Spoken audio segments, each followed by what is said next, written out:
La Revolución Francesa. 1794. Prisión de Francis Conciergerie. Una fortaleza impenetrable a orillas del río Sena en París. Un lugar frío, húmedo e infestado de ratas, conocido como la antecámara de la muerte. En su interior, la voz de una joven nación está a punto de ser acallada. Con el pelo rapado y el cuello desnudo, Maximilien Robespierre está preparado para la cuchilla de la guillotina, para pagar el precio del desastre que dejó a su paso. La explosión de acontecimientos que constituyeron la Revolución Francesa. La Revolución Francesa es un momento extraordinario en el que la gente empieza a creer que puede rehacer casi toda la sociedad. No solo pueden cambiar la política, las instituciones, sino que a través de la acción política pueden cambiar también la propia naturaleza humana. La Revolución Francesa realmente constituye una encrucijada para el mundo moderno, porque todo empieza a tomar una dirección diferente. Nacida en plena era de la Ilustración, la Revolución fue testigo de cómo la tierra feudal le daba la espalda a la tradición aristócrata y trazaba un nuevo camino para el futuro. Hará temblar los cimientos de Europa y su impacto afectará al mundo entero. La Revolución Francesa es el acontecimiento más importante de la historia occidental. Hay avances como la revolución industrial, el capitalismo, pero en lo que se refiere a acontecimientos no se me ocurre ninguno más importante. Fue la revolución que más alteró las cosas, si consideramos que se deshizo de la Iglesia Católica, de la cristiandad, de la nobleza, del rey, de todo aquello que es tan fundamental antes del nacimiento del mundo moderno. La Revolución Francesa dará de comer a los pobres, traerá la democracia a Francia y establecerá un nuevo orden en la sociedad. Pero el progreso tendrá un precio. Fue un momento de una extraordinaria esperanza y ambición, y de repente se convirtió en la tragedia más espantosa. Ahora Robespierre está destrozado y derrotado. Pero hace solo 2 días se alzaba como el triunfador de la revolución más grande y sangrienta de toda Europa. Era tan fiel a sus ideales que le llamaban el incorruptible. Era tan poderoso que con la más mínima palabra podía sembrar el miedo en toda la ciudad. Robespierre era un excelente orador. Las palabras eran sus armas. Ahora, silenciadas por un disparo en la mandíbula, espera a que le llegue la misma muerte, rápida y brutal, que él impuso a muchos otros. La Revolución Francesa está a punto de probar su propia medicina.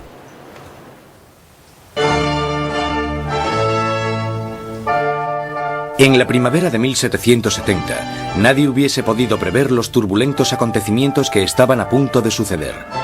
El Palacio de Versalles se llena de distinguidos miembros de la corte real. Acabado en 1682, Versalles fue la obra maestra del rey Luis XIV. Para poner cierta distancia entre él y sus súbditos, Luis XIV se trasladó fuera de la capital de Francia, a un pequeño pueblo a 19 kilómetros al este de París, donde ordenó la construcción del palacio más grandioso de toda Europa. Durante casi 100 años ha sido la residencia de la hasta ahora inquebrantable monarquía de la nación. Y hoy es testigo de una boda muy importante. El nieto del rey Luis XIV, el príncipe Louis Capet, el siguiente en la línea sucesoria al trono, está a punto de casarse.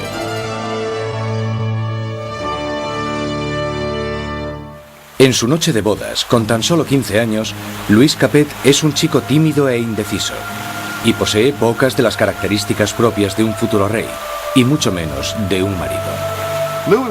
Luis era regordete, tímido, un quinceañero totalmente incompetente, con ningún tipo de distinción. La amante de Luis XVI, Madame du Barry, le describía como un chico gordo y maleducado. Básicamente, era poca cosa. A Luis XVI le resultaba muy difícil tomar decisiones. Siempre la última persona con la que hablase podía hacerle cambiar de opinión. Estas no son las cualidades que tendría que tener un líder. El matrimonio de Luis es una unión política entre la familia real austríaca, los Habsburgos y su propia familia, los Borbones. La boda simboliza el fin de una antigua rivalidad y el principio del establecimiento de nuevos lazos regionales. La futura esposa llega a Francia. una inocente y guapa chiquilla de 14 años. María Antonieta. María Antonieta es archiduquesa de Austria. Es la hija pequeña de la emperatriz María Teresa. Llega a Francia como parte de un acuerdo matrimonial con el que se produce una alteración de las alianzas debido a que por primera vez en la historia Francia y Austria se convierten en aliados más que en enemigos. María Antonieta llega a Francia como un símbolo político, pero como a toda adolescente, no le interesan los asuntos políticos. María Antonieta llega a Versalles siendo muy joven. No sabía mucho del país en el que estaba, no conocía sus costumbres y a la corte. Era una niña fuerte, muy vivaz, pero seguía siendo una niña. Cuando María Antonieta llega a Versalles, es solo una adolescente de 14 años, rubia con los ojos azules. Es guapa. Le gusta que la gente la considere atractiva y llega con la intención de conquistar a su marido y a su nueva familia. En la noche de bodas cae una tormenta que no hace presagiar nada bueno. Pero en el interior, el esplendor de la ceremonia ilumina el palacio mientras los recién casados se dirigen a su habitación real. En una ceremonia que simbólicamente asegura la concepción de un heredero, los cortesanos del rey presencian el momento en que la joven pareja se mete en la cama de matrimonio por primera vez. La gente está encantada y se crean grandes expectativas.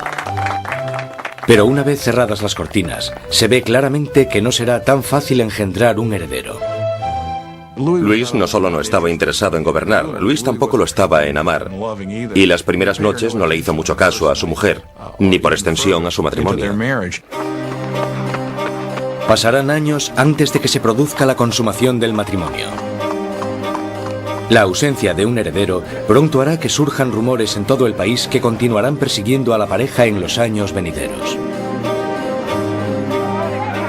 La gran fiesta de la boda continúa durante varios días en Versalles, pero más allá de las puertas de palacio no hay casi ningún motivo de celebración. Años de mala administración por parte de la monarquía han llevado a los franceses a pasar penurias y hambre. Casi una década antes, el rey Luis XV había perdido una guerra de 7 años, luchando contra Inglaterra por América del Norte. El desafortunado conflicto casi arruina a Francia, dejándola sin dinero y sin prestigio. Las arcas del Estado estaban casi vacías, sin embargo, su población aumentaba día tras día. Con enfermedades como la peste totalmente erradicadas, pocos morían, pero muchos pasaban hambre. En el siglo XVIII la población de Francia aumentó de 20 a 26 millones tras haber crecido solo 1 millón en los 2 siglos anteriores. Esto causó una gran tensión generalizada y un nerviosismo en la gente. 4 años después de la boda real, el abuelo del príncipe Luis pierde su última batalla, contra la viruela. Muere Luis XV, un rey derrotado e impopular, dejando atrás a un país al borde del caos. En una espléndida ceremonia, el joven príncipe Luis hereda el trono y es coronado como Luis XVI. A pesar de la grandeza de su coronación, Luis XVI es totalmente consciente de que no está en absoluto preparado para ejercer de rey. Cuando muere el abuelo de Luis XVI y queda claro quién heredará el trono, él les dice que no sabe qué tiene que hacer, que se siente como si el mundo se le hubiese caído encima. A pesar de haber tenido una educación enfocada a su futuro reinado, no se siente preparado. Con un reino en crisis, Luis XVI es el peor hombre para estar al mando. El rey de 20 años reza: protege, Señor, a aquellos que reinan demasiado jóvenes. Instalados en los aposentos reales de Versalles, Luis XVI y María Antonieta empiezan su nueva vida como jóvenes monarcas. Aunque solo a 19 kilómetros en París, está surgiendo una nueva era. Una era que entra en colisión directa con la monarquía en sí. Es la peligrosa nueva era de las ideas, la era de la Ilustración.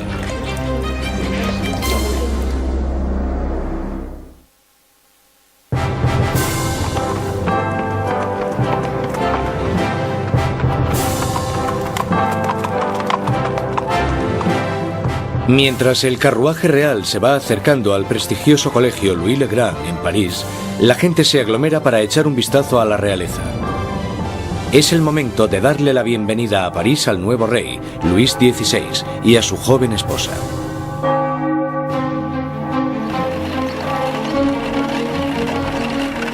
Y a la cabeza del comité de bienvenida está un prometedor estudiante de Derecho, el joven Maximilien Robespierre. Cuando Robespierre era niño, el rey visitó su colegio y Robespierre le leyó un discurso en latín. Así que, en realidad, habló con Luis XVI cuando él era solo un adolescente. Cuando Robespierre recita su monólogo en latín, el rey casi ni se fija en el niño. Pero años después, sus destinos les unirán otra vez en circunstancias muy diferentes, mucho más dramáticas. Fue uno de estos rituales habituales en los colegios, y por supuesto es totalmente irónico porque allí estaba el joven Robespierre leyendo este discurso en honor al hombre que más tarde matará.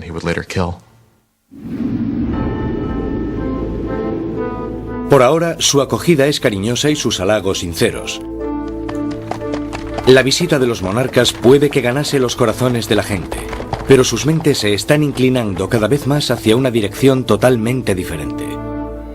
Desde la Edad Media, la sociedad europea se había dividido en tres clases distintas, establecidas en el nacimiento. Había una gran división entre la riqueza de la nobleza y el clero y la pobreza de los campesinos. Entonces, en pleno siglo XVIII, la razón y la ciencia empiezan a cuestionar esta tradición. Envuelto por una corriente de innovación y nueva literatura, París es ahora el centro filosófico del mundo. La ciudad es invadida por nuevas corrientes de conocimiento, se abren nuevas posibilidades. Es la era de la Ilustración. La Ilustración es un movimiento que lo que dice es que desconfíes de la autoridad, que desconfíes de todo lo que te hayan contado antes y que pienses por ti mismo, que lo compruebes tú mismo. En la Europa del antiguo régimen te decían lo que tenías que pensar. El clero y los gobernantes te daban la información. La idea de que una persona con algo de dinero pudiese acceder a través de la alfabetización al conocimiento humano de manera libre era revolucionaria. Surge una nueva élite por todo París. Los aristócratas se reúnen para hablar sobre los escritores de la Ilustración y la floreciente edad de la razón. Voltaire, Rousseau. Nuevas voces se alzan a favor de la libertad, del control del propio destino y, sobre todo, de la igualdad. La pasión por esta nueva literatura se desata sobre todo en las clases altas. Pero mientras las ideas de la Ilustración van adentrándose en otros estratos de la sociedad, la lucha por la igualdad empezará a amenazar el estilo de vida aristocrático. Es una amenaza porque acabarán cuestionándose por qué los aristócratas son los que tienen privilegios. Se preguntan por qué el mundo está dividido de esta manera. ¿No podemos cambiarlo para que sea un mundo mejor? ¿El progreso no es posible? Esto hará que vaya perdiendo fuerza la idea de que la monarquía, la aristocracia y la jerarquía son algo natural. Para ver aplicadas las ideas de la Ilustración, solo había que echar un vistazo al otro lado del Atlántico, donde los americanos luchaban por independizarse del antiguo enemigo de Francia, Inglaterra. El joven rey Luis quiere vengarse de las derrotas de su abuelo en la guerra y ve su oportunidad en la guerra de la independencia americana. Luis confía a la causa un total de 2.000 millones de libras, lo suficiente para alimentar y dar cobijo a 7 millones de ciudadanos franceses durante un año. La inversión marcará el inicio de un colapso económico en Francia. América lleva a Francia a la bancarrota porque para luchar en esta guerra, los franceses tienen que recaudar una enorme cantidad de dinero. Esto lleva a la monarquía francesa a endeudarse para poder luchar en la guerra de la independencia americana. Y es un elemento crucial en la situación financiera de la monarquía francesa. Mientras Luis XVI manda dinero y tropas al otro lado del Atlántico, María Antonieta se ocupa de generar sus propias deudas. La vida en Versalles es una interminable rutina de rituales arcaicos y formalismos. Hay ceremonias para cuando el rey y la reina se levantan, para cuando se visten, para cuando comen, para cuando se van a la cama. Para entretenerse en medio de la monotonía de estos rituales, María Antonieta preside extravagantes desfiles de moda. María estaba obsesionada con una moda ridícula, sobre todo con esos recogidos tipo torre de varios centímetros de altura y que llevaban horas y horas de elaboración y en los que metían todo tipo de ornamentos y frutas. A muchos les parecían una obscenidad. Acabaron representando todos los problemas de ella, de Versalles y a esa cultura. Aparte de esta moda extravagante, María Antonieta se entretiene con los cotilleos de la corte, haciendo apuestas y representando obras de teatro. Cuando empieza a acumular deudas, le ponen el nombre de Madame Déficit. A María le ponen el nombre de Madame Déficit, ya que el país está sumido en un caos económico, y ella sigue gastando en vestidos, joyas y zapatos como si nada. Ella era la Imelda Marcos de su época. De todas las deudas que tiene la reina, la más grande es la que tiene con su país. Un heredero a la corona. En los 7 años que llevan casados, Luis XVI y María Antonieta aún no han concebido un hijo. Ella se encuentra en una situación cada vez más humillante. El trabajo de la reina es darle un heredero varón al trono francés. Y en esa época la gente la criticaba y estaba desilusionada. Decían que el rey nunca se debería haber casado con esa archiduquesa austriaca, porque ahora ni siquiera podía darle un heredero al trono. María Antonieta se encuentra en una situación desesperada. El apetito de Luis por la comida es incuestionable, pero el sexual está claro que no entra dentro del menú. María Teresa, la madre de María Antonieta, se cuestionaba: si una mujer tan guapa como mi hija no puede hacerle funcionar, ¿qué es lo que pasa?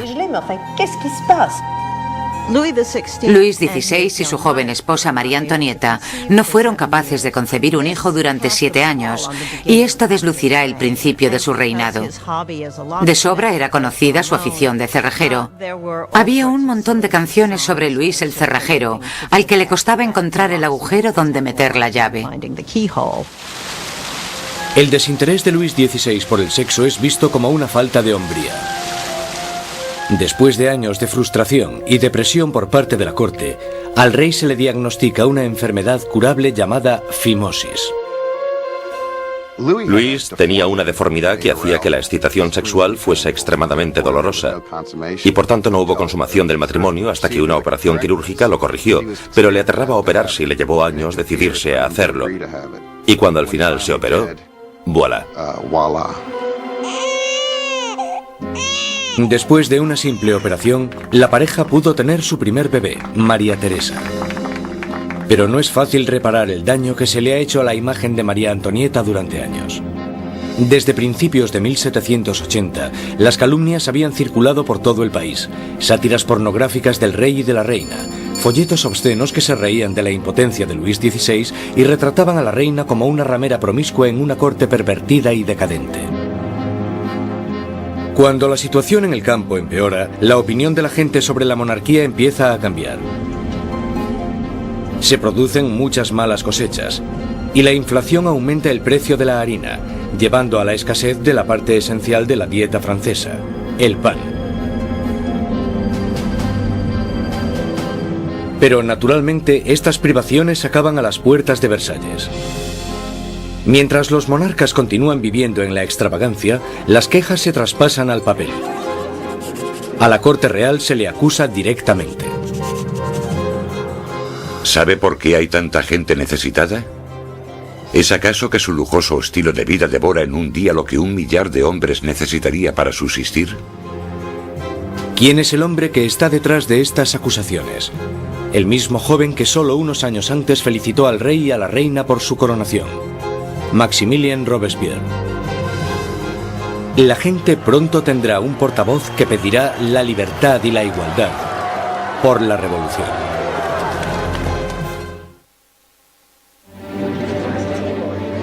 A finales del 1700, Versalles es un oasis de extravagancia, rodeado de una tierra desesperada.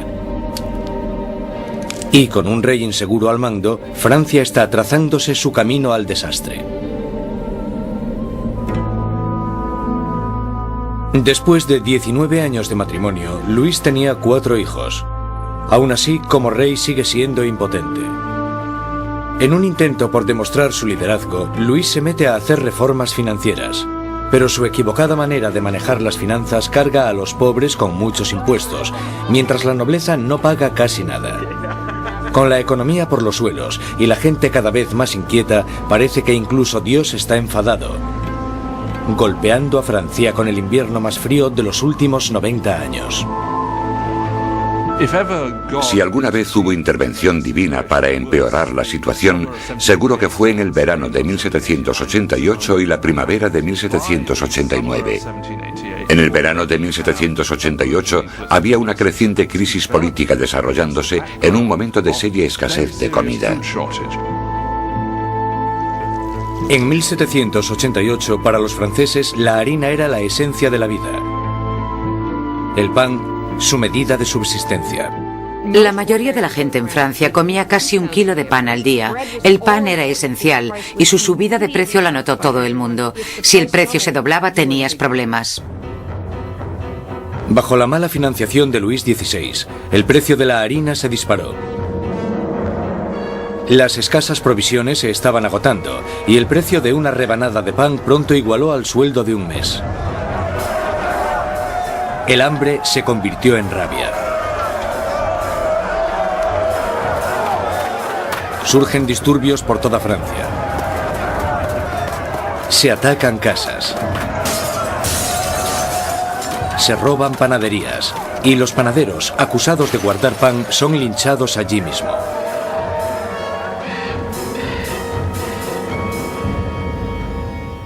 Con la economía destrozada, los bancos fuerzan a Luis XVI a contratar a un ministro de Economía, Jacques Necker.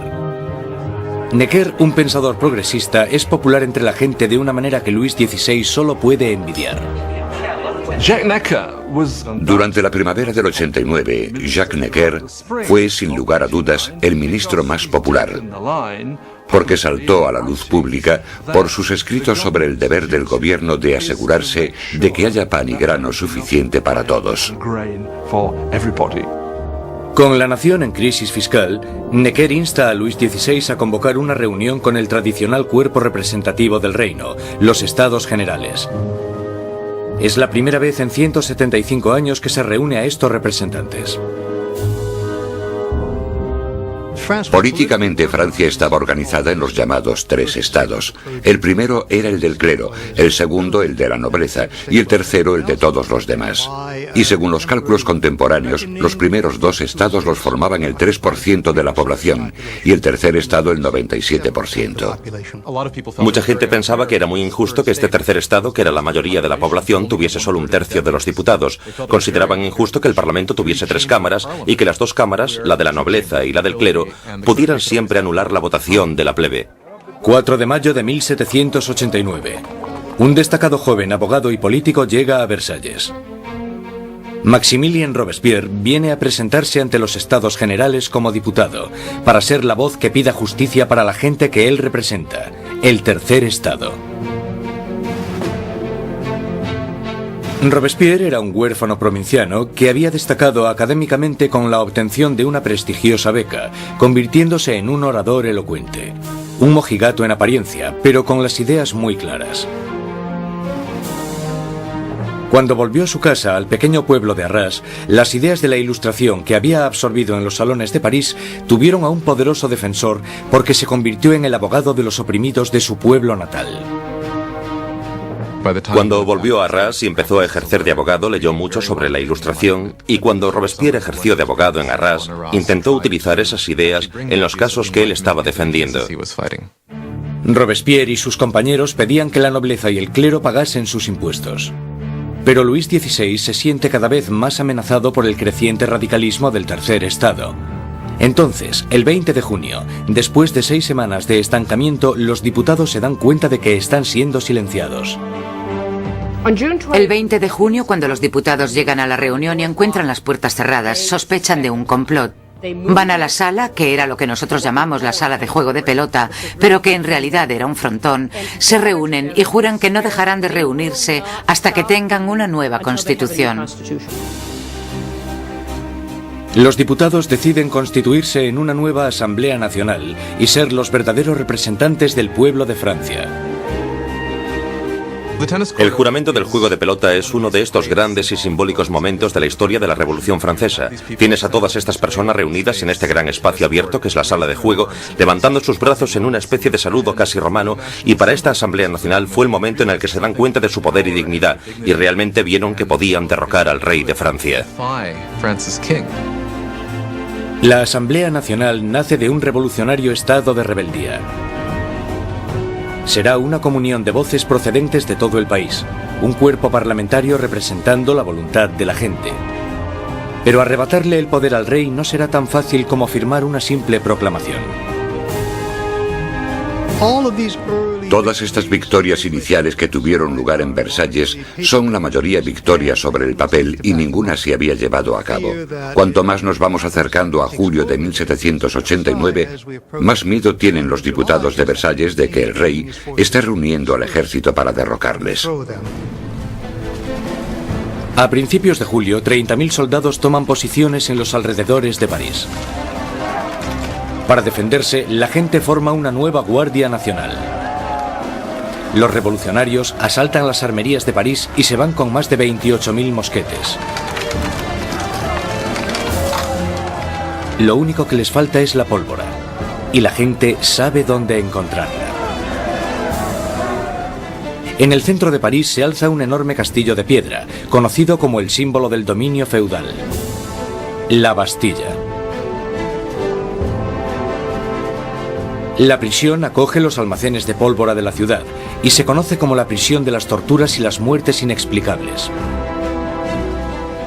La Bastilla había sido el gran símbolo del despotismo monárquico, el gran símbolo de los reyes de Francia yendo más allá de los límites de su propio poder. Para los franceses simboliza el horror. En medio de las revueltas se produce un sorprendente escándalo. Luis XVI despide a su ministro de Economía, el apreciado Jacques Necker, por portarse demasiado bien con el pueblo. Horas después de despedir a Necker, llega a París la noticia de que han despedido a su hombre preferido de la corte. No queda más opción que la sublevación. El 14 de julio, multitud de gente se reúne identificándose entre sí con un pequeño emblema. Rojo y azul son los colores de París, separados por el blanco, el color de la Casa de los Borbones. El tricolor ha nacido. De entre la multitud exaltada, una voz grita: ¡a la Bastilla! Con el ataque a la Bastilla, la gente de París está diciendo: no te podrás librar de una nueva Asamblea Nacional. La gente está tomando cartas en el asunto, está cogiendo las armas y diciendo: estamos del lado de la revolución. Cuando el director de la Bastilla, Bernard de Lugny, se entera de que una gran multitud se está aproximando a la prisión, intenta cerrarla. Monta una defensa desesperada, pero los revolucionarios asaltan la fortaleza y arremeten contra los guardas con cuchillos y lanzas. Finalmente, el director de Lugny se rinde, pero la multitud enfurecida le agarra arrastrándole por las calles, le abuchean, le dan patadas y le golpean hasta que grita: «¡Dejadme morir!». La multitud entusiasmada accede con mucho gusto a su petición. Le apuñalan, le disparan y nace una revolucionaria tradición. Su cabeza decapitada desfila por las calles clavada en una lanza. Los diputados de la Asamblea Nacional no condenan inmediatamente este acto de violencia. De hecho, lo aceptan. Y fue esta aceptación de la violencia política lo que, bajo el punto de vista de algunas personas, creó una forma de conducta que tendrá consecuencias catastróficas para el desarrollo de la revolución. Con el humo aún levantándose de la Bastilla, Luis XVI vuelve de su viaje de caza. Debajo de la fecha del 14 de julio de 1879 escribe: «Nada», refiriéndose a su desafortunada caza. Un asesor le interrumpe con las noticias de los disturbios y la caída de la Bastilla. Luis XVI le pregunta: ¿es una revuelta? «No, señor», responde. «Es una revolución».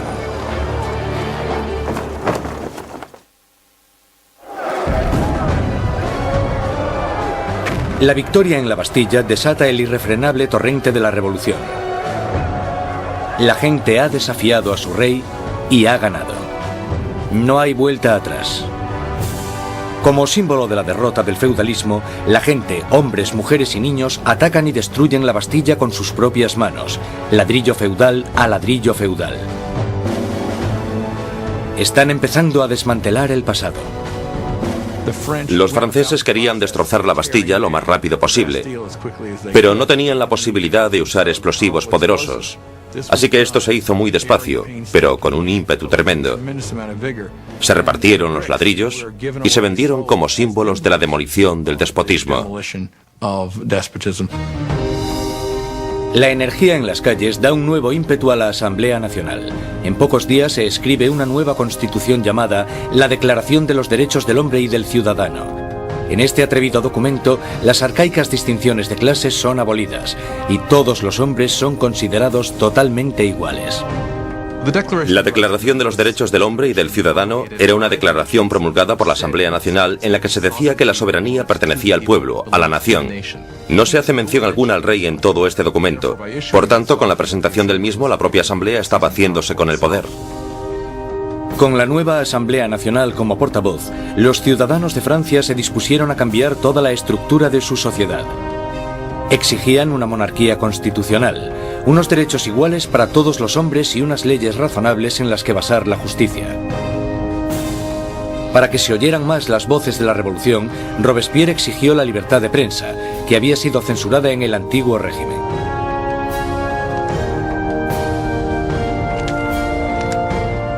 Como resultado, la prensa libre la encabeza l'Ami du Peuple, el amigo de la gente. Un periódico radical lleno de sermones sarcásticos y provocadores. Es la creación de un exmédico, Jean-Paul Marat. Después de un periodo de fracasos profesionales, Marat acabó viviendo en la pobreza y durante un tiempo encontró refugio en las alcantarillas de París. Allí fue donde contrajo una dolorosa enfermedad de la piel que le obliga a pasar largo tiempo dándose baños medicinales. Un Marat amargado y fracasado encuentra en la revolución la válvula de escape perfecta para su desgracia. Jean-Paul Marat era simplemente uno de esos profesionales insatisfechos y desgraciadamente la revolución da una oportunidad a los profesionales insatisfechos.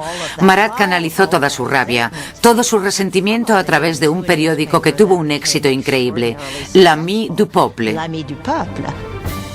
Marat era un hombre con una rabia fuera de lo normal.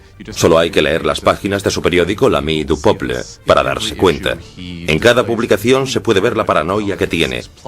Ve conspiraciones en todas partes contra la revolución y para él la respuesta es muy simple. La sangre, las cabezas. Marat aborrece la extravagancia de la monarquía en medio de la pobreza que domina Francia. Y solo necesita el rumor más insignificante para arremeter contra el rey y la reina en su periódico. El 2 de octubre de 1789 explota de rabia. A París llega la noticia de que el rey ha celebrado una fiesta en Versalles y que en ella los decadentes monarcas habían tirado al suelo la bandera tricolor, el símbolo de la revolución, y la habían pisoteado. Marat está furioso. Escribe sobre esta difamación en su periódico, justo cuando surge una nueva amenaza. El rey ha ordenado otra vez a las tropas que tomen sus posiciones en los alrededores de París. Con el golpe maestro de la Bastilla aún reciente en las mentes de las personas, Marat insta desesperadamente a entrar en acción. Gente de París, es el momento de que abráis los ojos. Salid de vuestro letargo, despertad. Una vez más, despertad. 5 de octubre. París se despierta con un ensordecedor ruido de campanas. Las mujeres se reúnen cerca del ayuntamiento para protestar por la escasez de pan. Y, según la gente se va enterando de la ofensiva fiesta del rey, el miedo al acercamiento de las tropas reales se mezcla con la rabia. Pronto, miles de mujeres se dirigirán a Versalles, con lanzas y pistolas en sus manos. Las mujeres van a exponer sus quejas al rey. El núcleo de esta multitud estaba compuesto por las famosas poissardes, las temidas pescaderas de los mercados centrales, famosas por su complexión fuerte y su valentía. Iban equipadas con cuchillos enormes de escamar pescado y estaban muy fuertes para transportar cajas. Yo no me atrevería a meterme con ellas. Son mujeres de los barrios pobres que se ven afectadas por el aumento del precio del pan y la escasez de productos. De repente se dan cuenta de que tienen que hacer algo. Es bastante increíble que estas mujeres de a pie, que seguramente la mayoría no supieran ni escribir su nombre, de repente se convirtiesen en las protagonistas de un proceso histórico. En Palacio, la noticia de que había un grupo de mujeres acercándose llegó a oídos de la reina. Cuenta la leyenda que fue en este momento cuando María Antonieta dijo la famosa frase que en realidad nunca dijo. María Antonieta no dijo, dejadles comer tarta. Eso es un mito. Desgraciadamente a María Antonieta probablemente ni siquiera le importaron los pobres de su país el tiempo suficiente como para decir eso. Mientras las mujeres se reúnen fuera de las puertas, Luis XVI se da cuenta de que la revolución ya no puede ser ignorada. La tiene en la puerta de su casa. Acepta firmar la Declaración de los Derechos del Hombre y del Ciudadano, pero la multitud continúa aumentando durante la noche. Cuando llega la mañana, hay 20.000 personas acampadas fuera de Palacio Real. Para acabar con los signos de distancia entre el rey y sus súbditos, la multitud enfurecida pide que el rey y la reina se trasladen a París. Más indeciso que nunca, Luis XVI es demasiado débil para responder. Su indecisión desatará la furia entre la multitud y pondrá las vidas de la familia real en grave peligro. Al no conseguir conformidad inmediata con lo que ellas quieren, realmente parece que van a matar a la reina. Un grupo de mujeres entran en el palacio, pidiendo a gritos la sangre de la reina. Matan a los guardas, los decapitan y clavan sus cabezas en lanzas. Estaban como locas gritando por todo el palacio. Dadme sus entrañas, dadme su cabeza, yo quiero una pierna, yo quiero un brazo. Creo que estaban tan frenéticas que si la hubiesen encontrado probablemente la habrían descuartizado.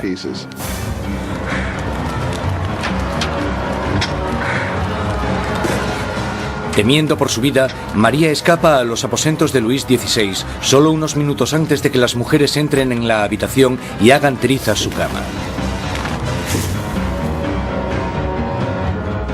El rey y la reina están ahora a la merced de la multitud. Y lo que la multitud quiere es un poco de atención por parte del rey. La única forma de que las mujeres se calmen es que la familia real acepte ir a París, porque creen que una vez que estén allí, entonces pueden obligarles a hacer lo que la gente de París quiera. 60.000 personas inician la marcha, llevándose de Versalles carros y carretas de harina de la despensa real. El carruaje real es escoltado todo el camino hasta París. El rey y la reina son obligados a ir a París con las cabezas de los guardas que habían sido masacrados en el castillo. Les habían cortado las cabezas. Es realmente un acto de violencia extrema. Las cabezas se reconstruyen con maquillaje y desfilan delante del carruaje del rey y la reina. El rey y la reina hacen del Palacio de las Tullerías su nuevo hogar. Nunca volverán a ver Versalles. Una vez que la familia real se traslada a París, se convierten en prisioneros de París. Ellos lo saben y todos lo saben. Tienen grandes limitaciones de lo que pueden hacer. Son los prisioneros de la capital, de eso no hay duda. Abandonan Versalles y la asamblea se traslada a París.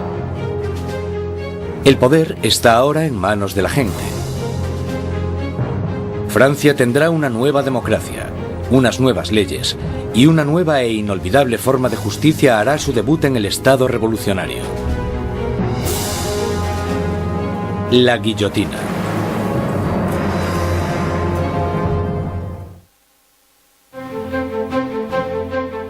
Mayo de 1791. Han pasado ya casi 2 años desde que la familia real y la Asamblea Nacional se trasladaron a París. Robespierre habla a menudo en la Asamblea y en el Club Jacobino, una sociedad que lleva el nombre de su sitio de reunión, un viejo monasterio jacobino. Ahora, las palabras son el núcleo de la revolución. Y Robespierre sigue con su moral inquebrantable. Su verdadero norte es siempre la gente.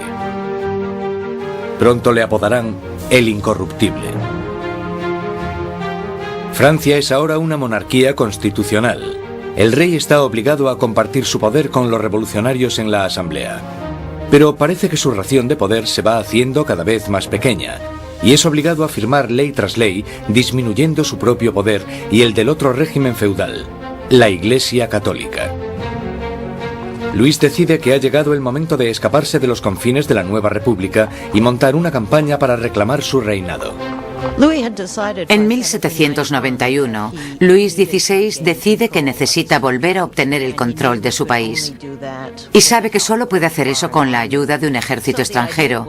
Así que su idea es dejar el Palacio de las Tullerías y avanzar hacia la frontera más cercana.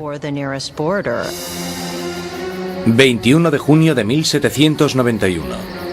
El rey y la reina se disfrazan de criados y, protegidos por la oscuridad, se escapan de París. Inician una carrera hacia la libertad. Pasada la medianoche, llegan al pequeño pueblo de Varennes, 160 kilómetros al este de París. Están cerca de la frontera con Austria. La salvación solo a unos pocos kilómetros de distancia, pero su intento de fuga no irá más allá.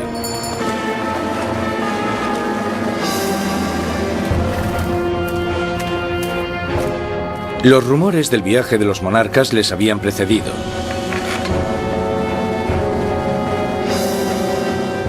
Un oficial del pueblo para el carruaje y les pide los pasaportes.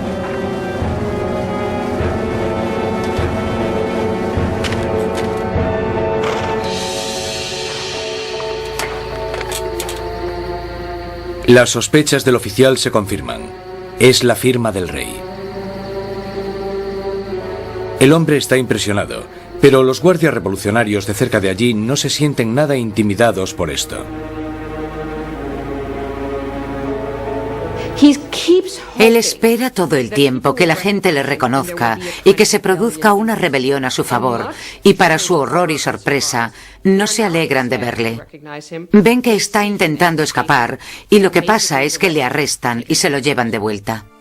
La idea de que el monarca había intentado abandonar a su pueblo era psicológicamente catastrófica. El acontecimiento realmente rompió el lazo que unía a Luis XVI con sus súbditos. Ahora no solo tenían un rey superficial, sino que tenían un rey que obviamente también era un traidor. Con los enemigos oficiales de la familia real en el poder, este pasa de Luis XVI, ahora un rey prisionero, a los revolucionarios de la Asamblea. Al mando del gobierno revolucionario está Robespierre. Él brilla en lo alto del podio, dictando órdenes de todo tipo. Exige el sufragio universal y el fin de la esclavitud en las Antillas francesas. Pide incluso con más pasión la erradicación de la pena de muerte. En la nueva era de la Ilustración, Robespierre quiere deshacerse de todos los restos del pasado medieval. Europa ha heredado un macabro repertorio de métodos de ejecución de la Alta Edad Media. Muertes crueles y tortuosas, a base de arrastrar, descuartizar, colgar, ahorcar y quemar en la hoguera. Bajo el antiguo régimen había toda una colección de truculentos castigos. La decapitación estaba reservada para la nobleza, y algo que la revolución quería desde el principio era que todo el mundo tuviese una muerte igual. Querían simbólicamente que todos pudiesen tener el mismo castigo. A pesar de la oposición de Robespierre, una nueva máquina de matar toma protagonismo en París. El inventor y físico Joseph Ignace Guillotin diseña una nueva máquina de decapitación, convirtiendo la antigua decapitación en una experiencia humanitaria. El doctor Guillotin describe su nuevo aparato a la Asamblea. El mecanismo cae como un rayo. La cabeza sale volando. La sangre se desparrama. El hombre está muerto. El mayor defensor del derramamiento de sangre, el periodista Marat, publica un artículo entusiasta en su periódico anunciando el nuevo nombre del aparato: guillotina.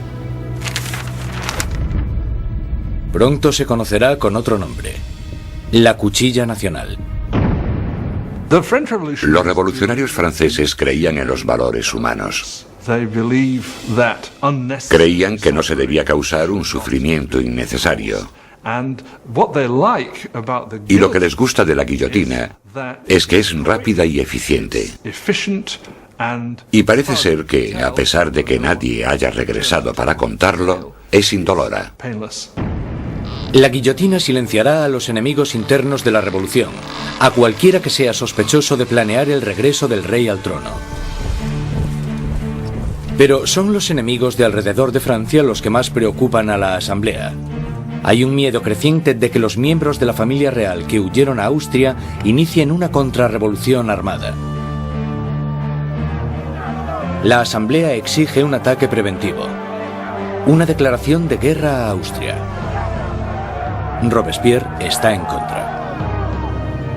Robespierre es una de las pocas personas que se opone a la guerra, porque piensa que los enemigos ganarán.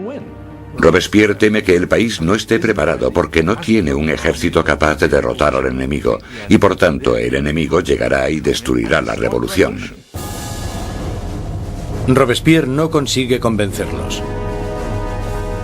En abril de 1792, la Asamblea declara la guerra a Austria, el país gobernado por la propia familia de María Antonieta. Surge un sentimiento nacionalista. Si Austria derrota al ejército revolucionario, Luis XVI sin duda reclamará su trono. Y se sospecha que María Antonieta está ayudando al enemigo mediante el envío de cartas a sus familiares en Austria, en las que se les pasa los movimientos de las tropas francesas para que obtengan ventaja.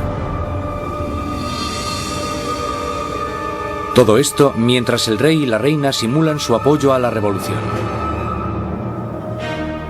Luis XVI y María Antonieta están jugando a dos bandos. Muchas veces simulan estar a favor de la revolución, pero a la vez conspiran contra ella. Están intentando sobrevivir. Se podría entender como que son supervivientes, pero bajo el punto de vista revolucionario, son unos mentirosos.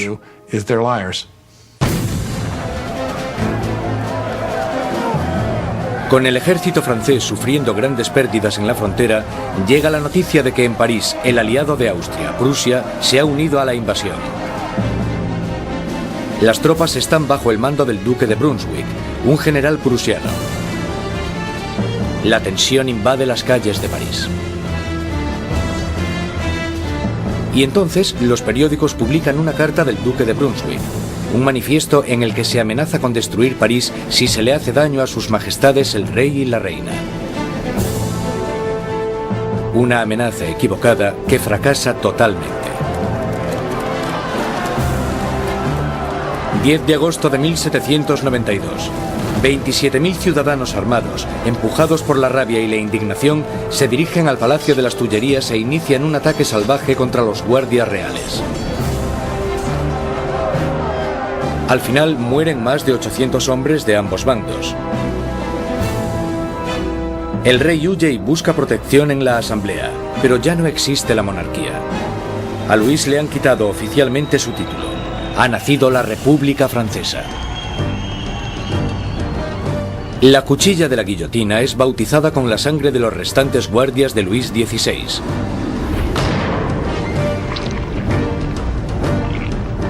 Y Robespierre, en su día un incondicional opositor de la pena de muerte, ha cambiado de opinión. El nacimiento de una nueva república solo puede iniciarse con la muerte de un rey. El nuevo y espeluznante aparato del doctor Guillotin se cierne sobre París como una advertencia: el castigo por desobedecer la ley y el orden.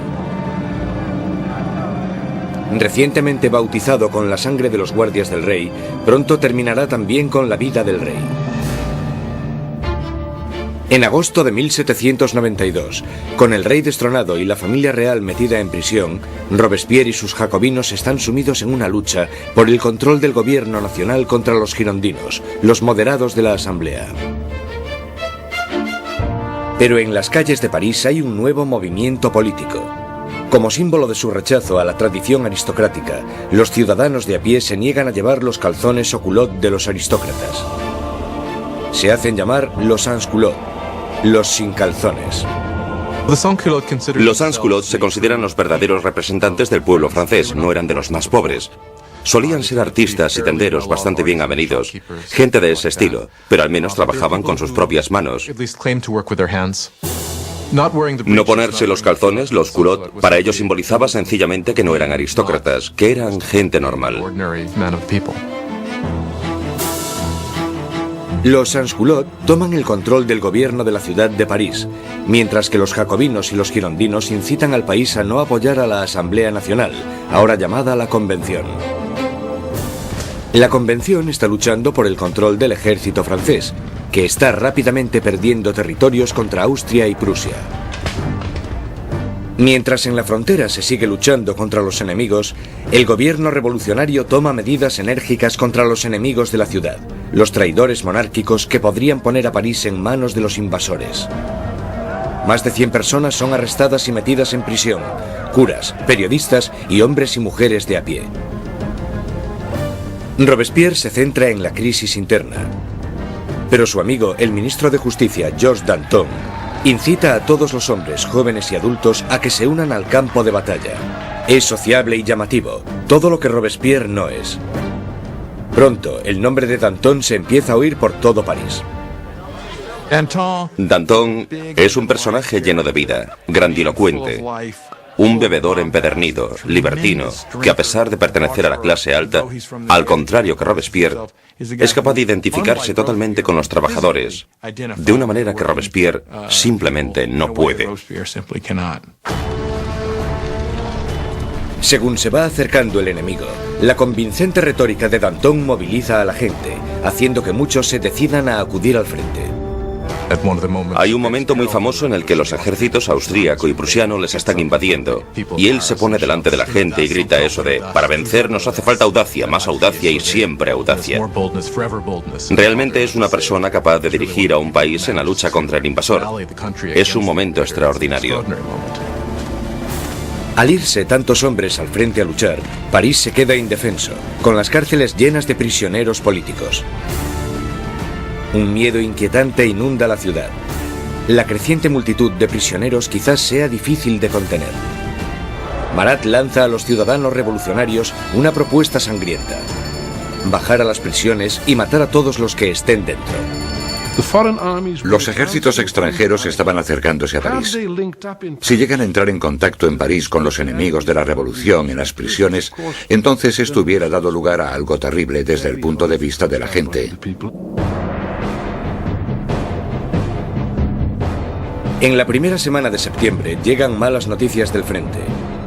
Prusia ha tomado Verdun, una ciudad en el camino de París.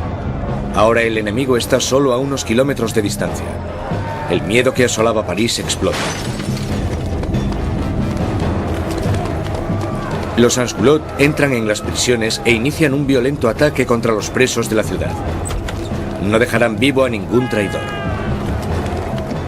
Los sans-culottes entraron en las prisiones, sobre todo aquellas donde estaban encerrados los curas refractarios, donde estaban los nobles y donde estaban los presos políticos, y empezaron a llevar a cabo sus propios juicios improvisados, que eran muy cortos, y la mayoría de las veces acababan en muerte.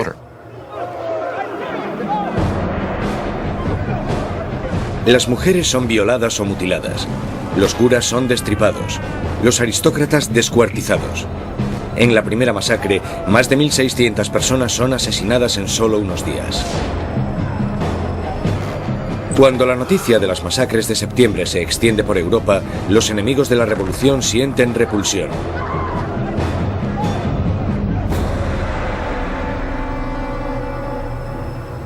Al otro lado del Canal de la Mancha, el London Times publica su repugna. ¿Son estos los derechos de los hombres? ¿Es esta la libertad de la naturaleza humana? Los tiranos más salvajes que vagan a cuatro patas por los territorios inexplorados de África son incluso superiores a estos animales parisinos de dos patas. La revolución ha tomado un rumbo intolerable. Incluso Robespierre se da cuenta de que las cosas han ido demasiado lejos, que la gente no puede dirigir sola la revolución. Necesitan a alguien que les guíe. Una mano de hierro. Gracias al poder de sus palabras, el incorruptible salta a la palestra como el hombre que puede guiar a la revolución. Robespierre, que anteriormente había apoyado la monarquía constitucional, ahora cree que ya no hay sitio para un rey. Se toma una decisión trascendental. Francia llevará a juicio a su propio monarca.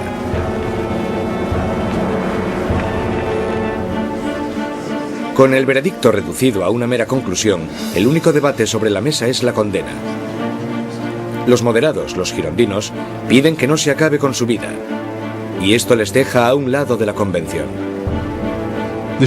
A los girondinos se les planteaba una cuestión importante en lo que se refiere al rey, porque aunque ellos estaban convencidos de querer una república, no estaban tan seguros de que fuera necesario matar al rey. Los jacobinos, que querían la sangre del rey, superaban en número a los girondinos. ¿Por qué los jacobinos querían matar al rey? Yo creo que porque, como muy bien dijo Robespierre, para que la revolución pueda vivir hay que matar al rey. Si está bien que haya un rey, entonces algo va mal en la revolución. En todos los sistemas que existen, solo hay un castigo para la traición, y esa es la muerte. Por tanto, en ese sentido, si el rey es culpable de traicionar a su país en tiempos de guerra, entonces la conclusión es que debe sufrir la muerte de un traidor. El 20 de enero de 1793, Luis XVI es declarado culpable. Se dicta sentencia. El rey debe morir.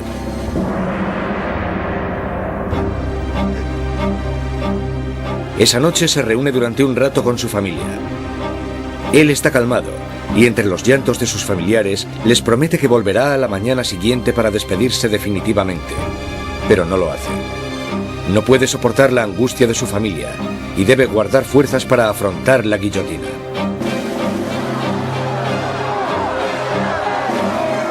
A la mañana siguiente, un carruaje lleva a Luis XVI al patíbulo. Estoicamente camina hacia la guillotina.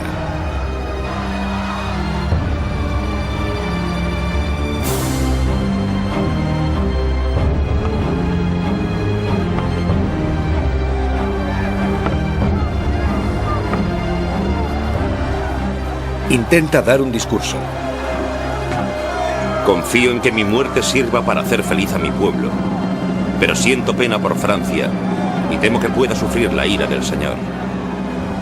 Pero los guardias silencian sus palabras con el ruido de los tambores.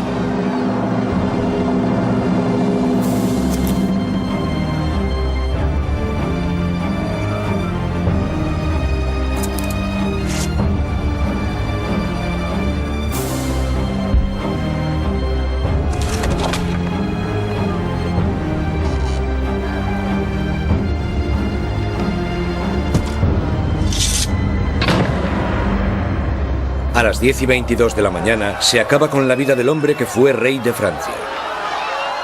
Desde la prisión del templo, María Antonieta oye los disparos de los cañones, anunciando la muerte de su marido.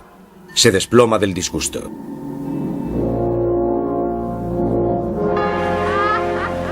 La sangre del rey es derramada. La revolución victoriosa. Pero los enemigos de la revolución pronto reclamarán su propia victoria. ¿Su objetivo? El hombre que está pidiendo que rueden tantas cabezas. Jean-Paul Marat.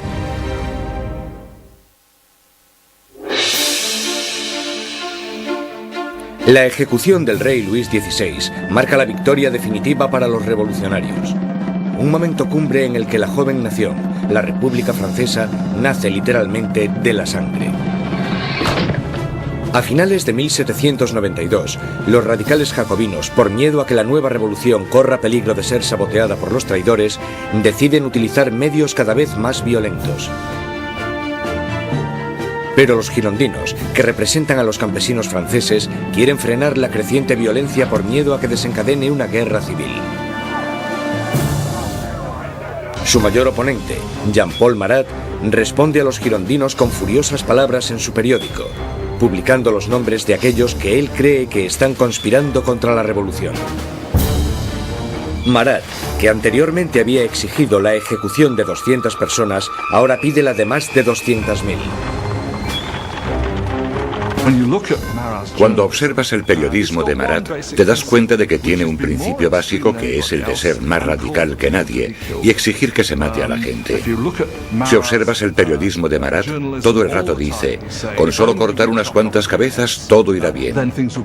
Y cuando las cosas no van bien, si cortas unas cuantas cabezas más, todo irá bien. De repente, los parisinos empiezan a matar a gente y Marat es el primero que quiere llevarse el mérito por eso. Pero el movimiento radical no ha llegado a todas partes. La gente de las afueras de París está furiosa con la creciente brutalidad de los jacobinos y piden que pare el derramamiento de sangre. Este mensaje llega a oídos de la encantadora Charlotte Corday, una chica provinciana sencilla pero a la vez segura de sí misma. Charlotte Corday es una mujer corriente de la ciudad de Caen que está horrorizada por las muertes que están sucediendo y quizás con razón considera que Marat es el principal responsable de todo esto. Él ha jugado un papel decisivo en el radicalismo de la revolución. La gente seguía pidiendo que rodasen cabezas. 13 de julio de 1793. Charlotte Corday llega a París. Sabe que el amigo del pueblo tiene una política de puertas abiertas y que a Marat se le puede encontrar en su casa a cualquier hora, dándose baños medicinales. Corday le visita con la excusa de que tiene una lista de traidores, de aquellos que están colaborando con los enemigos extranjeros para acabar con la revolución. Marat le pide la lista, prometiendo a Corday que los traidores serán guillotinados al día siguiente. Y cuando se la da, coge una daga, un pequeño puñal, y se lo clava en el pecho.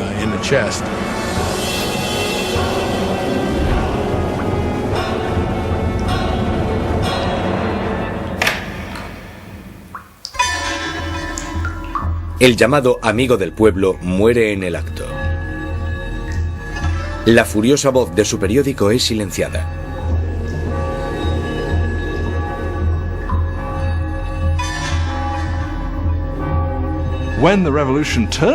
Cuando la revolución se convierte en un baño de sangre, es muy fácil echarle la culpa a él, y por supuesto eso fue lo que hicieron los que le odiaban o le temían.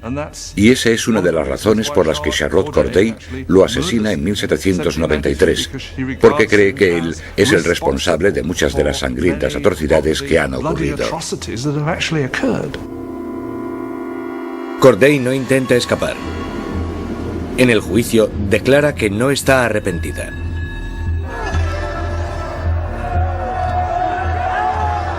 ¿Qué esperaba conseguir asesinando a Marat? La paz.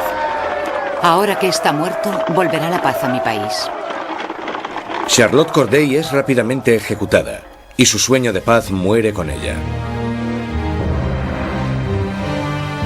Ha matado a Marat el hombre, pero ha creado a Marat la leyenda, y su famosa muerte es retratada por un pintor revolucionario, Jacques-Louis David.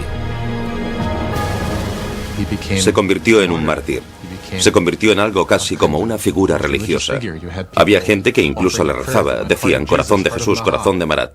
En su funeral llegaron a hacer cosas como coger el baño donde le habían matado y ponerlo en el altar casi como si fuera una especie de crucifijo. Si te fijas en el cuadro de David de la muerte de Marat, el cuerpo de Marat está colocado exactamente igual que el cuerpo de Jesús en las representaciones clásicas de la piedad, el descenso de la cruz. Así que, claramente, se está asociando a Marat con Cristo. Y Marat representa una nueva especie de Dios en la República Radical. Robespierre está celoso de la adoración por Marat, pero él, siempre tan pragmático, dirige su atención a los asuntos más urgentes. Porque aunque Marat haya muerto, sigue habiendo otros que quieren que se derrame sangre.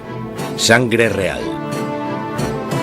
La Conciergerie, la oscura antecámara de la muerte.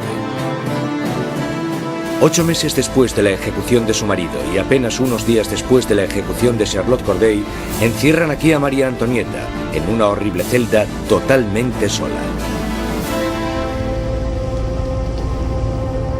Una de las cosas más terribles que le suceden a María Antonieta es que después de la ejecución de Luis XVI, le quitan a sus hijos. Sus hijos eran lo más importante para ella y sabía que los revolucionarios someterían a su hijo a terribles torturas para que se olvidase de sus orígenes reales. Y parece que ella estaba en lo cierto. En tan solo un par de años, su hijo murió por causa del terrible abandono y las torturas a las que era sometido. María Antonieta, la que fuera una joven presumida, tiene ahora solo 38 años, pero la revolución la ha envejecido mucho más. María Antonieta era una mujer muy guapa, elegante, hasta que llegó la revolución. A partir de 1788 empezó a adelgazar. El pelo se le llenó de canas, dejó de ser coqueta y de ponerse guapa. Adelgazó muchísimo. El día del juicio estaba irreconocible. El 15 de octubre se celebra el juicio de María Antonieta y es acusada de traición y de dilapidar los fondos nacionales. Las pocas pruebas que se presentan son basadas en espantosos y vengativos rumores. Una acusación se añade a la lista. Es acusada de incesto con su hijo. Ante esta acusación, María Antonieta se alza para defenderse. Apelo a la conciencia y a los sentimientos de todas las madres presentes para saber si hay alguna de vosotras que no se estremezca ante la idea de semejante horror. Y en ese momento hubo un cambio de tercio porque todas las mujeres se sintieron culpables y se dieron cuenta de que habían llegado demasiado lejos con esas acusaciones. María Antonieta tiene esperanzas de que, en un momento de compasión pública, la deporten a Austria, pero sus esperanzas se echan por tierra cuando se entrega la sentencia. Correrá el mismo destino que su marido. María Antonieta estaba en cierto sentido condenada desde el principio. Era el símbolo de la alianza austríaca que había demostrado ser desastrosa para Francia. Ella era, junto con su marido, el hazmerreír de la gente debido al aparente fracaso sexual de su matrimonio. Y ella era un símbolo de la cultura monárquica en una época en la que la propia cultura monárquica era vista como algo totalmente corrupto y perjudicial para el país. Así que por todas estas razones, era odiada como ninguna otra reina había sido odiada jamás. Era vilipendiada e injuriada. Desde su celda, María Antonieta escribe una última carta despidiéndose de sus hijos y de su familia, prometiendo ser valiente. Le cortan su pelo blanco y largo para prepararle para la guillotina.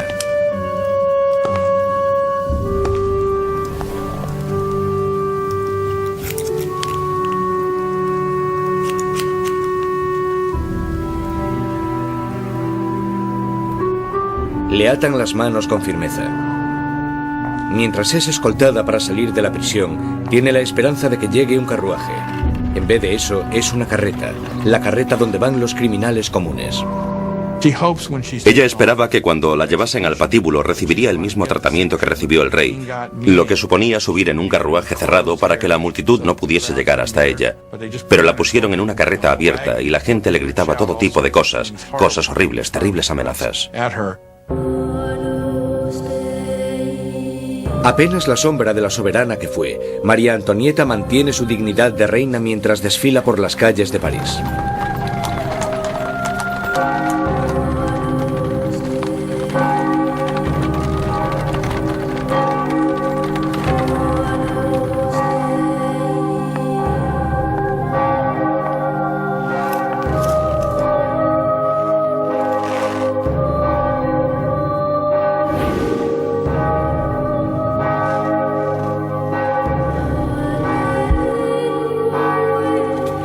Su nombre y las acusaciones contra ella se leen en voz alta.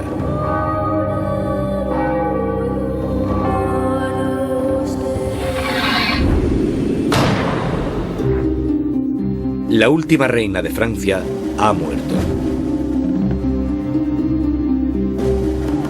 Varios días después, tras incontables ejecuciones, un miembro de la Convención Nacional comenta lo absurdas que son estas masacres, y sus aliados, uno detrás de otro, son guillotinados. Él dijo, la revolución es como Saturno, devora a sus propios hijos. Danton le contesta, las revoluciones, amigo mío, no son un camino de rosas. El derramamiento de sangre solo acaba de empezar.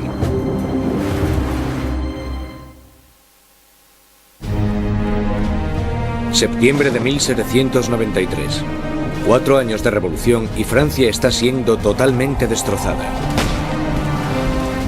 En las provincias se producen violentas insurrecciones. Y en la guerra contra Europa están perdiendo a muchos hombres. Tras sufrir una terrible derrota, los británicos toman la ciudad costera de Toulon. Europa está minando cada vez más las fronteras francesas. Francia es el país más grande y más poblado de Europa Occidental y tiene un gran poder militar. Y claro, cuando empezó la revolución, un montón de sus tradicionales enemigos y también un montón de sus tradicionales aliados pensaron, sí, esta es nuestra oportunidad, no para hacerse con algún territorio de Francia, sino para enriquecerse a su costa y debilitarla, para siempre. Francia está aislada de toda Europa.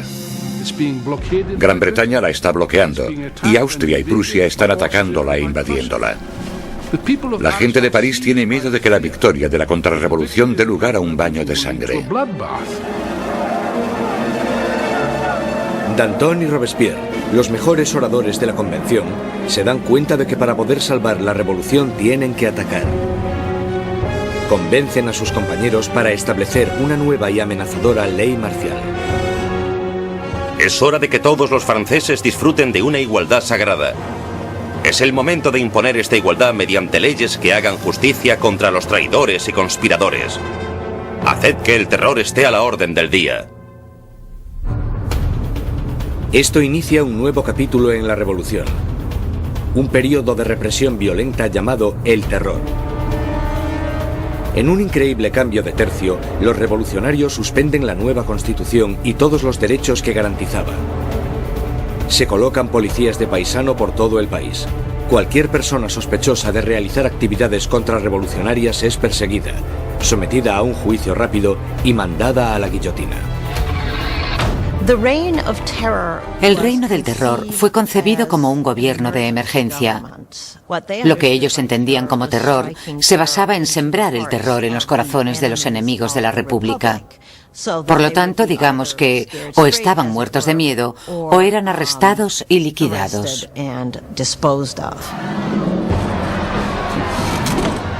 La más mínima sospecha podía mandar a cualquiera al patíbulo. Políticos que hablasen bien de la difunta monarquía, cualquiera que utilizase el antiguo monsieur o madame en vez del nuevo vocablo, ciudadanos. El miedo llena el aire. Los vecinos denuncian a sus vecinos. El incesante movimiento de las carretas de la muerte resuena en todas las calles de París. La gente está totalmente pendiente de las ejecuciones. Saben que en París hay policías de paisano, bastantes policías de paisano por todas partes, de pie en la cola del pan, escuchando lo que las mujeres dicen y arrestándolas si no les gusta lo que oyen. Podían arrestarte por quejarte por lo caro que estaba el pan. Podían arrestarte incluso por no estar demasiado contenta con el curso que tomaban las cosas y con el éxito de la revolución, así que en realidad casi todo lo que comentaras podía traerte problemas. La Asamblea constituye un tribunal revolucionario, acelerando los juicios y las ejecuciones con una eficacia implacable. Para consolidar el poder, forman un consejo de 12 hombres y lo denominan el Comité de Seguridad Pública. A la larga, el poder tuvo que ser delegado en un grupo más pequeño, que se convirtió en el Comité de la Seguridad Pública. Al final eran 12 personas que gobernaban Francia como una dictadura colectiva. Por sus discursos magistrales y su visión revolucionaria, Robespierre enseguida se convierte en el portavoz del comité. Y su voz está pidiendo que se derrame más sangre. Una de las ironías de la vida política de Robespierre es que desde el principio él estaba totalmente en contra de la pena de muerte. Y por supuesto se tendrá que comer sus propias palabras cuando más tarde se convierta en un defensor acérrimo del terror y la guillotina. Nunca llegó a responder a eso directamente, excepto cuando dijo, bueno, los tiempos han cambiado. La revolución había vuelto implacable a Robespierre. El que fuera un apasionado defensor de la libertad de prensa ahora restituye la censura, vestigio del antiguo régimen. La Iglesia ya está siendo atacada y él se queda de brazos cruzados mientras uno de los revolucionarios más radicales, Jacques-René Hebert, hace una nueva propuesta: la descristianización.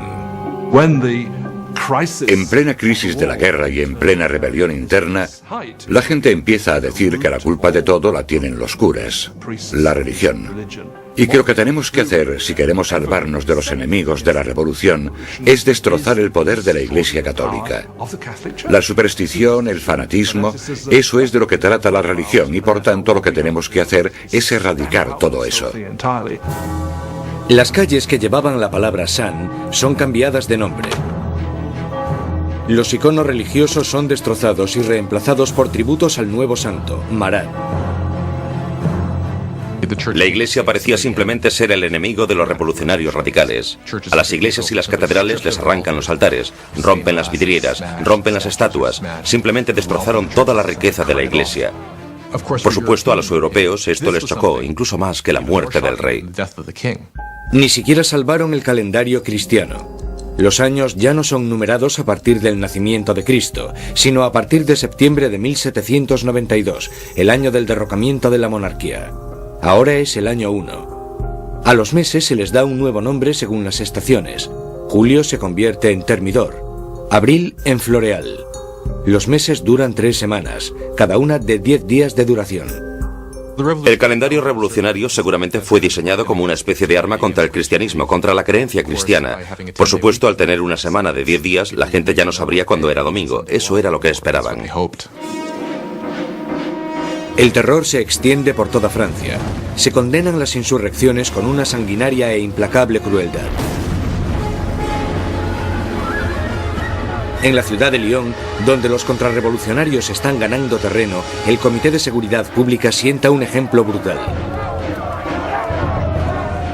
Cientos de rebeldes son atados, llevados a campos y acribillados en masa.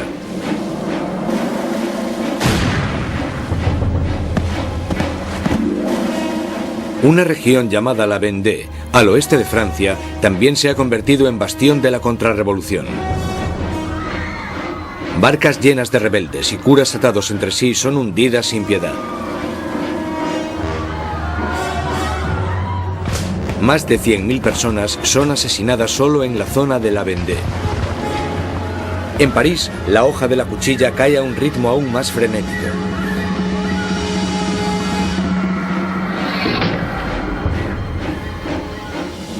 Pero los ejércitos franceses están finalmente obteniendo victorias en la frontera. Bajo el mando de un magnífico joven comandante llamado Napoleón Bonaparte, el ejército francés obliga a la Marina británica a realizar una humillante retirada en Toulon. La revolución está en su punto álgido. Robespierre está en su momento de más poder. Ha acabado con los enemigos de la revolución y ha asegurado su éxito sembrando el terror. Durante un tiempo, el terror fue un mecanismo muy efectivo para conseguir la unión del país, la unión del gobierno, y para luchar en lo que fue, después de todo, una guerra en varios frentes, en el frente este, en el frente norte, contra enemigos externos. Una guerra civil en la zona de la Vendée, que fue la más sangrienta de todas, y también una guerra civil contra los girondinos y otros revolucionarios en contra del gobierno. El terror había alcanzado sus objetivos, pero no se para ahí, y no parará hasta que destruya al hombre que lo sembró. Maximilien Robespierre.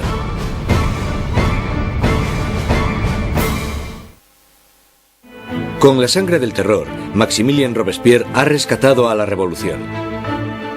Un enérgico ejército está defendiéndose contra los ataques en la frontera, pero las dificultades internas aún no se han sofocado. En la cima del éxito, Robespierre sueña con un reto aún más grande: sembrar más terror para crear un nuevo tipo de sociedad. la República de la Virtud. Con virtud se refiere a la virtud cívica. Es un principio fundamental para Robespierre. Por ejemplo, no puedes ser un ciudadano virtuoso con simplemente obedecer la ley. Debes de estar activamente involucrado en el trabajo del Estado, y eso incluye acabar con los enemigos del Estado. El 5 de febrero de 1794, Robespierre da un discurso destacando su filosofía. El terror sin la virtud es desastroso, pero la virtud sin el terror no vale para nada. Asocia la virtud con el terror. El terror en ese momento se convierte, a su manera de ver, en un instrumento con el que crear virtud. Pero otros no están de acuerdo. Para Danton, la revolución está yendo por el camino equivocado. Él y sus seguidores, los dantonistas, creen que es el momento de acabar con el terror, porque este ya ha hecho su función. En la primavera de 1794 las cosas empiezan a mejorar. Ya no hay tantos problemas con la comida, la campaña de guerra está yendo mejor, y Danton está diciendo básicamente que necesitan establecer una nueva base de gobierno, moverse hacia la normalización. Robespierre piensa que es demasiado pronto. Danton empieza organizando un grupo para debatir cómo acabar con el terror. Robespierre lo interpreta como una amenaza directa al gobierno. No lo ve como una simple diferencia de opinión sobre la dirección que debe tomar la política, lo ve como una traición. Y en la República de la Virtud de Robespierre, solo hay una respuesta a la traición. Los dantonistas son perseguidos y enseguida sentenciados a muerte. Robespierre ha mandado a cientos al patíbulo, pero estas ejecuciones le ponen nervioso. No acudirá a la decapitación de sus antiguos amigos y aliados. Mientras sube las escaleras de la guillotina, Danton grita: De lo único que me arrepiento es de irme antes que esa rata de Robespierre.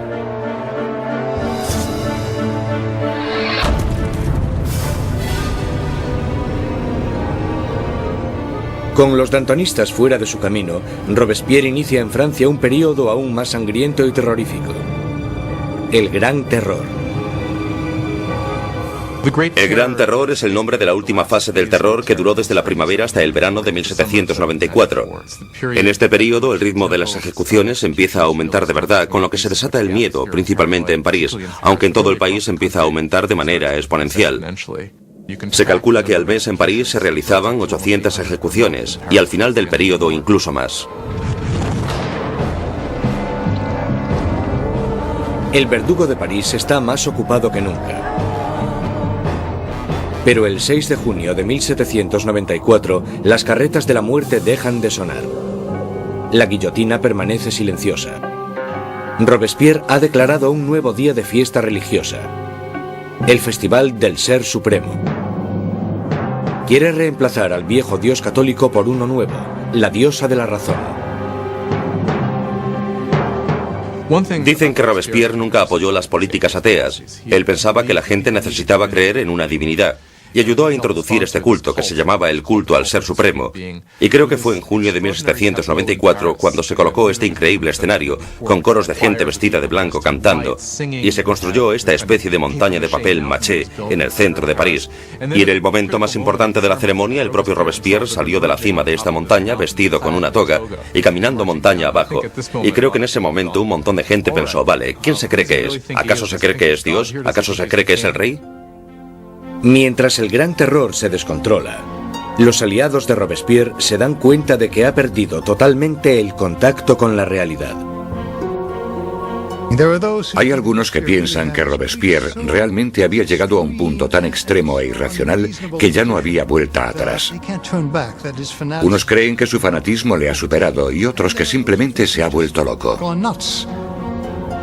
Una vez más, Robespierre centra sus sospechas en aquellos que están cerca de él. El 27 de junio, ahora el 9 de Thermidor, aparece en la convención y da un discurso lleno de amenazas.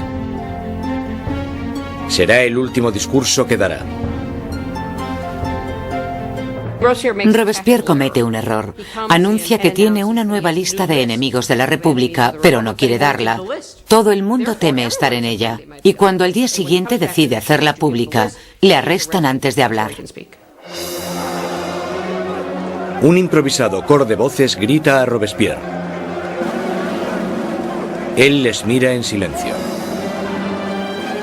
Los diputados le acusan de rebeldía e inmediatamente le retiran de la convención. Robespierre y varios de sus aliados son llevados al ayuntamiento, donde permanecen vigilados durante la noche. Por la mañana temprano se oyen disparos y los guardias corren al segundo piso. Abren las puertas y se encuentran con una escena espeluznante. Uno de los aliados de Robespierre se ha tirado por una ventana. Otro se ha pegado un tiro en la cabeza. Y a Robespierre lo encuentran semi-inconsciente, con una herida de bala en la cara y la mandíbula destrozada por un supuesto intento de suicidio. Robespierre pasa sus últimas horas de vida en la mesa del Comité de Seguridad Pública, en la misma sala desde donde había conducido el terror hasta su espantoso y sangriento final. Mientras es ridiculizado e insultado por sus antiguos aliados, Robespierre es incapaz de responder. El gran maestro de la oratoria ha sido acallado. En la Conciergerie, donde la última reina de Francia le había precedido, Robespierre se prepara para la hoja de la cuchilla nacional. Su compañero de celda, el revolucionario Saint-Just, le señala un dibujo de los derechos de los hombres y el ciudadano, y declara: por lo menos hicimos eso. Robespierre encabezó la revolución y cambió la estructura de Francia. Estableció un nuevo orden de sociedad e instauró un sistema sangriento y tiránico para asegurarse el éxito. Pero estaba destinado a ser una de las últimas víctimas de este sistema. Resulta que la gente quiere realmente acabar con el terror, pero nadie sabe cómo hacerlo. Lo único que puede acabar con el terror, y parece que en eso todos están de acuerdo, es la caída de Robespierre.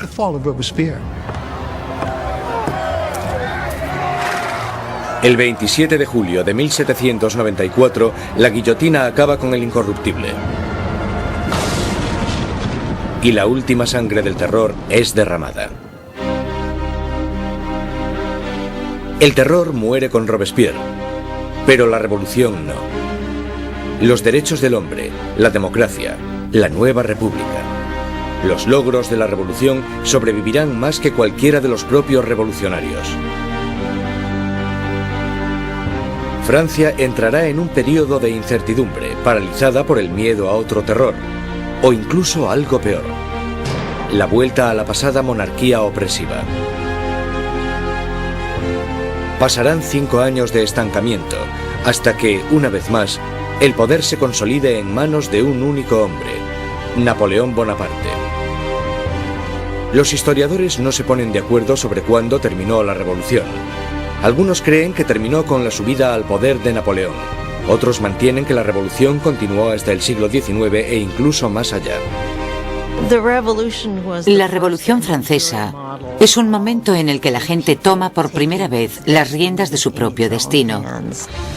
La idea de que los súbditos de la monarquía más antigua, más prestigiosa y más poderosa de Europa pudiesen reescribir su historia fue algo que tuvo una resonancia increíble.